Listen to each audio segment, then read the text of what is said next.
Kisah akan berlanjut di mana kali ini kita akan menyaksikan bagaimana ketegangan yang terjadi saat Dong-eun tiba-tiba bertepuk tangan setelah Yeonjin mendapat suatu penghargaan.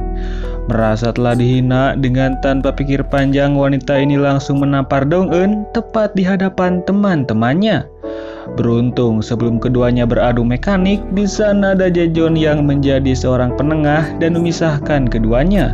Dengan cukup kaget, pria ini berkata bahwa Dong-eun yang sekarang ternyata jauh lebih berwarna dibanding seorang remaja yang ia kenal saat dulu.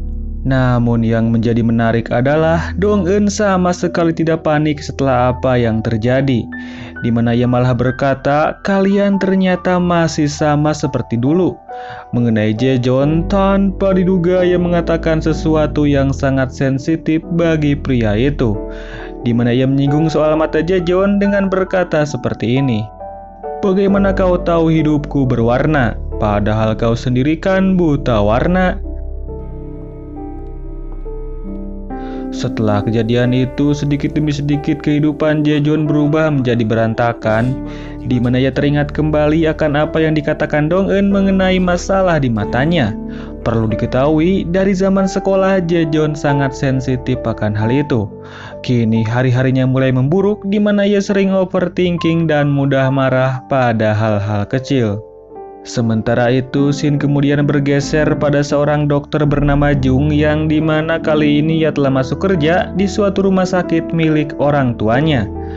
Beberapa pegawai tampak bergosip tentang suatu kejadian di masa lalu, di mana direktur rumah sakit yang sekaligus ayah dari Jung diketahui telah mokad setelah diserang oleh pasiennya sendiri.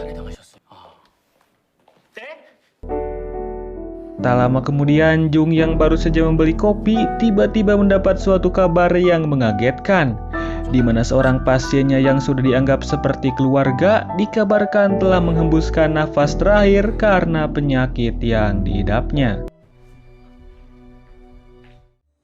Kembali pada Yeonjin, di mana kali ini ia tampak tengah menghubungi seseorang yang diketahui adalah putrinya sendiri, yaitu Yesol. Dari sekolahnya, tiba-tiba Yesol berkata bahwa kini wali kelasnya telah diganti oleh guru baru, di mana dikabarkan bahwa Dong-eun adalah seseorang yang menggantikannya. Yeonjin pun tentu sangat panik akan kabar tersebut. Ia tak menyangka hal semacam itu bisa terjadi. Tanpa berlama-lama, ia pun langsung OTW untuk memastikan kebenarannya. Sementara itu, ternyata memang betul bahwa Dong-eun kini sudah mengajar di SD-nya Yesol, di mana ia berhasil mengancam sang direktur sekolah supaya ia bisa mengajar di sekolah ini. Di mana maksud dia melakukan itu tentunya dengan tujuan untuk memberikan rasa tidak tenang pada Yeonjin yang putrinya disekolahkan di sekolah ini. Singkat cerita, Yeonjin datang ke sekolah dan mendapati Dong-eun yang memang betul telah mengajar di sekolah putrinya. Di sini, wanita itu berusaha untuk tetap tenang akan apa yang terjadi. Namun dalam lubuk hati yang paling dalam, ia sangat ketakutan bila putrinya akan dimangsa oleh Dong-eun. Untuk kedua kalinya, Yeonjin berusaha untuk tetap tenang. Namun ketika ia baru berjalan beberapa langkah menuju keluar kelas, tiba-tiba ia mendapat sebuah pesan grup WA yang mengabarkan bahwa wali kelas mereka dulu dikabarkan telah mokad. Yeonjin pun seketika langsung panik karena pada dasarnya ia tahu bahwa dulu mantan wali kelasnya itu selalu memperlakukan Dong-eun dengan sangat tidak bermoral. Dan ia takut jika nasibnya akan sama seperti wali kelas yang bernama Kim Jong-moon itu. Diceritakan bahwa saat itu Dong-eun mengunjungi rumah sang mantan wali kelas yang merupakan ayah dari temannya. Setelah bapak ini sadar bahwa yang mengunjunginya itu adalah Dong-eun, ia tampak langsung ngamuk karena dirinya menganggap hal ini sebagai satu ancaman. Apalagi Dong-eun mulai mempertimbangkan untuk memberikannya hadiah berupa bunga lili. Padahal diketahui bapak ini tengah mengidap penyakit asma, yang tentu saja tidak cocok jika diberi hadiah semacam itu. Dengan raut wajah malu, putranya memaksa si bapak untuk segera masuk ke dalam karena para tetangga sudah berhamburan keluar untuk menyaksikan apa yang sebenarnya terjadi. Setelah si bapak berhasil diamankan, Dong-eun kemudian mulai menceritakan tentang masa lalunya, di mana seorang pria bernama Kim Jong Moon yang sekaligus ayah dari temannya itu dikatakan telah melakukan serangkaian aksi keji yang membuat Dong-eun trauma. Setelah mengetahui fakta tentang sikap bapaknya di masa lalu, putra Kim Jong Moon merasa ini sangat-sangat memalukan dan tidak termaafkan. Sebagai balasannya, ia kemudian membeli sejumlah bunga dan menaruhnya di dalam rumah tempat bapaknya itu tinggal. Karena si bapak yang mengidap penyakit asma, tentu ini sangat mengganggunya bernapas dengan baik. Hingga akhirnya ia pun mokad karena kesulitan bernapas. Beberapa waktu kemudian, Dong-eun tampak bertemu dengan Jabrik di suatu tempat, di mana keduanya mulai membahas tentang perkembangan dari hubungan kerjasama di antara mereka berdua. Disitulah Jabrik menyerahkan beberapa data berupa daftar orang-orang yang telah bertransaksi narkoboy dengan Lisara. Yang diketahui, hal itu tentunya akan digunakan Dong-eun untuk mengancam wanita itu. Di satu sisi, Dong-eun juga memberikan sebuah data yang dimana di dalamnya terdapat lokasi tempat mayat Sohee disimpan. Untuk memastikan kebenarannya, Jabri kemudian langsung pergi ke tempat di mana mayat Sohee disimpan, dan betapa bahagianya ia ketika tahu bahwa memang betul jika Sohee ternyata disimpan di tempat ini. Jika kalian tidak paham, alasan Jabrik bahagia karena ia bisa mengancam sang pelaku supaya menyerahkan sejumlah uang jika tidak ingin kabar ini tersebar. Di satu sisi, kita akan melihat Ujang tampak tengah celingak-celinguk menunggu kedatangan Dong-eun di sebuah tempat bermain Go. Hingga tak lama kemudian, sampailah wanita itu ke tempat ini. Keduanya pun mulai bermain bersama. Namun entah apa yang terjadi, di tengah-tengah permainan Ujang tampak berusaha untuk mencari topik obrolan agar lebih akrab. Yang hal itu bisa jadi mengindikasikan bahwa Ujang kemungkinan mulai tertarik pada wanita ini. Apalagi di situ Dong-eun menjawab pertanyaan-pertanyaan Ujang dengan sangat tidak terduga, seolah menambah kesan misterius pada dirinya. Singkat cerita, setelah permainan Go berakhir, Dong-eun tampak tengah berada dalam suatu rumah makan. Seperti sebelumnya, di situ tiba-tiba datang Ujang yang dimana ia kembali menunjukkan rasa ketertarikannya. Namun Dong-eun berusaha untuk tidak menggubris pria kaya tersebut.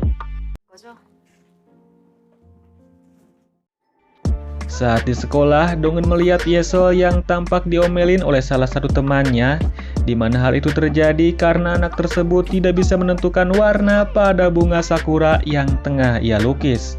Namun tanpa diduga, Dong-eun tidak mengambil kesempatan itu untuk menyudutkannya, di mana ia malah membela Yesol dan memberikan kebebasan untuk memilih warna apa saja yang disukainya.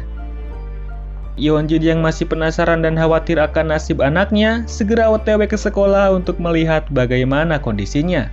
Dan ia pun cukup syok ketika melihat Dong-eun yang tengah membawa gunting seperti akan melakukan sesuatu yang jahat pada Yesol.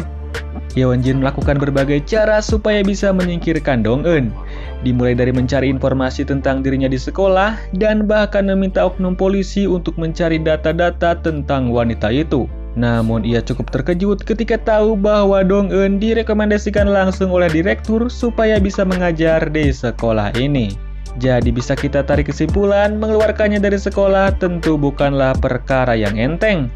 Tak mau menyerah, wanita ini mencoba untuk berbicara dengan suaminya yaitu si Ujang. Pada awalnya Yeonjin memintanya untuk memindahkan anak mereka agar bersekolah di luar negeri saja, dengan maksud supaya Yesol mendapat pendidikan yang lebih baik. Namun Ujang langsung menanyakan kenapa secara tiba-tiba meminta hal itu. Apalagi anak mereka masih sangat kecil. Dan disinilah Ujang mulai curiga pada sikap istrinya ini. Karena ia mengatakan bahwa wali kelas Yesol yang sekarang adalah orang gila. Selain itu, Yeonjin juga berupaya untuk membayar Dong-eun berapapun dengan catatan harus keluar dari sekolahnya dan jangan menampakkan diri lagi. Namun di sini Dong-eun menolak melakukannya karena tentu saja ia tidak butuh uang dan hanya ingin musuhnya itu mendapat ganjaran yang setimpal akan perlakuannya di masa lalu. Di lain cerita, kita akan melihat Yoongnam yang masih bergelut dengan Yejong berniat untuk mengambil ponselnya, di mana ketika ada kesempatan, akhirnya ia berhasil menukarnya dengan ponsel yang sama. Jong pun panik setelah tahu itu bukan ponselnya. Namun apa daya, semua sudah terlambat karena Hyungnam telah menyerahkan ponsel tersebut pada Dong-eun untuk diperiksa. Kembali ke Dong-eun, di mana kali ini ia tampak tengah ada dalam suatu acara yang di dalamnya terdapat salah satu target balas dendamnya, yaitu Lisara. Meskipun seorang pemakai narkoboy, ternyata wanita ini merupakan seorang yang cukup agamis. Setelah acara selesai, Dong-eun mulai menghampirinya dan mulai melakukan berbagai cara untuk memprovokasi wanita itu. Hingga kemudian ia menjelaskan bahwa dirinya tahu jika Sarah adalah seorang pemakai narkoboy. Dong-eun kemudian melemparkan sebuah tas dan memintanya untuk mengisi penuh tas tersebut dengan uang dolar. Namun jika tidak mau melakukannya, ia mengancam akan melaporkan kasus ini ke kantor polisi. Di lain cerita, kita akan melihat Jung tampak tengah ada di sebuah ruangan bersama dengan seorang psikolog. Di mana karena kejadian kelam yang menimpanya di masa lalu, ia jadi sering mendatangi tempat-tempat semacam ini. Psikolog mengatakan bahwa Jung sepertinya merasa sangat kesepian dan perlu untuk pindah rumah atau sekedar berjalan-jalan keluar. Karena hal itulah, Jung kemudian mulai merasa bahwa ia sepertinya harus berganti pekerjaan. Dalam bosannya rutinitas di kantor, dengan sangat tiba-tiba Dong-eun mengirimkannya sebuah pesan. Tentu ia pun sangat senang bukan main karena selama 8 tahun terakhir wanita itu belum pernah sekalipun membalas pesan darinya. Singkat cerita, keduanya pun bertemu di sebuah coffee shop dekat jalan. Setelah bersenda gurau beberapa saat, Dong-eun kemudian menjelaskan maksud dari dirinya mengajak pria ini ketemuan. Di mana ternyata ia ingin bertanya perihal suatu obat bernama Chelis kepadanya. Yang kemungkinan Dong-eun mendapat benda tersebut dari seseorang yang sedang ia selidiki, yaitu si Ujang. Jung menjelaskan tentang obat yang ditanyakan, di mana salah satu fungsinya adalah untuk pengobatan masalah disfungsi ereksi. Karena salah paham, pria ini kemudian bertanya, "Kenapa kau memilih untuk bersama dengan seseorang yang harus meminum obat?"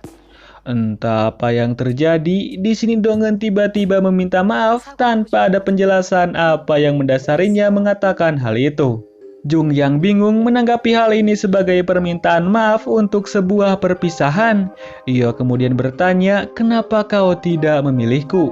Tanpa diduga, tiba-tiba Dong-eun tertawa lepas setelah mendengar perkataan Jung barusan. Ia kemudian menegaskan bahwa dirinya tidak sedang mencari seorang pangeran, melainkan ia tengah mencari seorang algojo yang akan melakukan tarian pedang untuknya. Beberapa waktu kemudian diperlihatkan Dong-eun tampak tengah bertemu kembali dengan Jabrik di suatu warteg. Bisa kita lihat di sini Jabrik tampak sangat antusias karena ia sudah mendapati fakta bahwa ia telah berhasil menemukan di mana mayat Sohee disimpan. Dalam pertemuan ini, Dong-eun juga mulai membeberkan siapa sebenarnya dalang di balik kasus yang menimpa Sohee. Dan disitulah Jabrik langsung sumringah setelah tahu siapa orangnya. Karena tentu inilah saatnya untuk mengancam sang pelaku supaya menyerahkan uang dalam jumlah besar jika tidak ingin kasus tersebut dilaporkan ke polisi. Singkat cerita, Jabrik pun mulai lepas kendali di mana ia merasa kini dirinya sudah menang dan bersiap untuk mengancam sang pelaku. Dengan menggunakan pakaian mewah dari rumah Jaejeon, kini ia tampak mulai menghubungi semua teman-temannya dan meminta mereka semua untuk bertemu. Namun entah apa yang terjadi, beberapa waktu setelah meminta Yeonjin Chae untuk ketemuan, tiba-tiba Jabrik didatangi oleh sejumlah orang dan ia pun dimukbang abis-abisan. Beberapa waktu kemudian diperlihatkan Dong-eun tampak tengah ada di kelasnya yang baru saja usai. Entah apa yang terjadi, si Dora tiba-tiba datang dan mulai memprovokasinya dengan menganggap bahwa Dong-eun adalah orang simpanan dari direktur sekolah. Karena orang luar sepertinya sangat aneh jika tiba-tiba mendapat jabatan bagus seperti itu. Di satu sisi, wanita ini juga mendapat sebuah pesan dari Hyungnam yang memintanya untuk cepat bertemu karena ada masalah yang gawat. Sebelum bergegas, Dong-eun yang kini punya mental baja tentu tidak akan terpancing oleh ucapan si Dora. Dan ia malah membalikan keadaan hingga membuat pria aneh ini kena mental.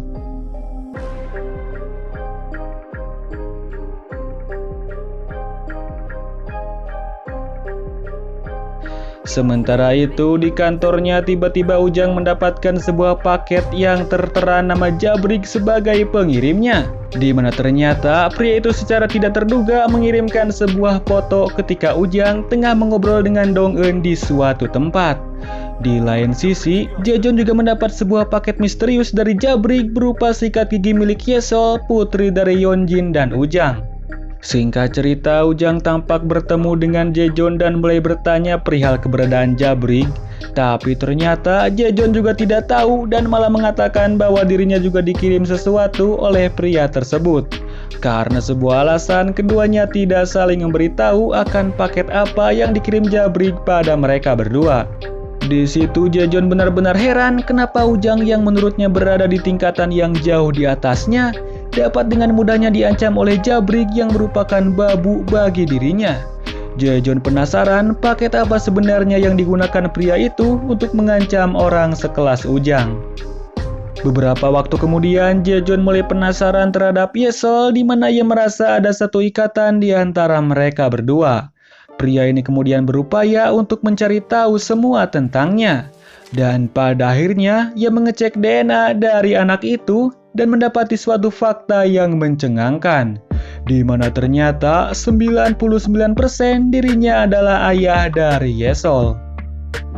Di satu sisi, ketika tengah menaiki mobilnya, entah apa yang terjadi, tiba-tiba Dong Eun dihubungi oleh Yoongnam secara tiba-tiba, di mana wanita itu memperingatkan Dong Eun bahwa di belakang ada satu mobil misterius yang tengah mengikutinya.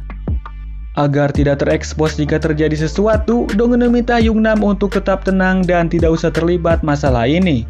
Hingga pada suatu momen, ia memutuskan untuk menghentikan laju mobilnya secara tiba-tiba. Dengan gelagat aneh, dua orang keluar dari mobil dan meminta ganti rugi akan kerusakan yang terjadi pada mobil mereka. Dong Eun lalu diminta menyerahkan nomor HP-nya untuk perihal permintaan ganti rugi di kemudian hari. Singkat cerita, Dong Eun kini berada di suatu bengkel berniat untuk memperbaiki goresan di mobilnya.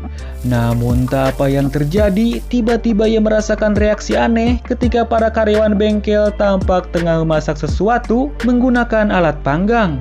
Rupanya hal ini terjadi karena kenangan traumatis Dong Eun saat di masa-masa sekolah dulu. Karena reaksi tersebut, Dong Eun tidak bisa menggerakkan tubuhnya dengan normal. Alhasil ia pun terjatuh dan pakaiannya dipenuhi oleh oli mobil. Sebelumnya Dong Eun telah mendapatkan sebuah pesan kode yang menandakan bahwa Jung telah pindah ke kawasan di mana ia tinggal. Tanpa berlama-lama, ia pun langsung mampir ke sana dan mulai menceritakan semuanya tentang apa sebenarnya tujuannya selama ini.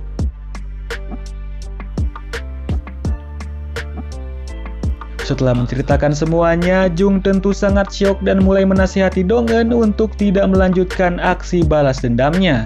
Selain dosa, balas dendam tentu bukanlah perilaku terpuji. Tapi pernyataan Jung lantas berubah ketika Dong Eun menunjukkan bagaimana luka yang ia dapat dari aksi perbulayan yang menimpanya saat di masa sekolah dulu. Disinilah Jung menyatakan bahwa dirinya siap untuk menjadi algojo dalam aksi balas dendam yang tengah dilancarkan oleh Dong Eun saat ini. Mungkin segini aja untuk pembahasan kali ini. Thanks for watching and see you on the next episode. Bye-bye.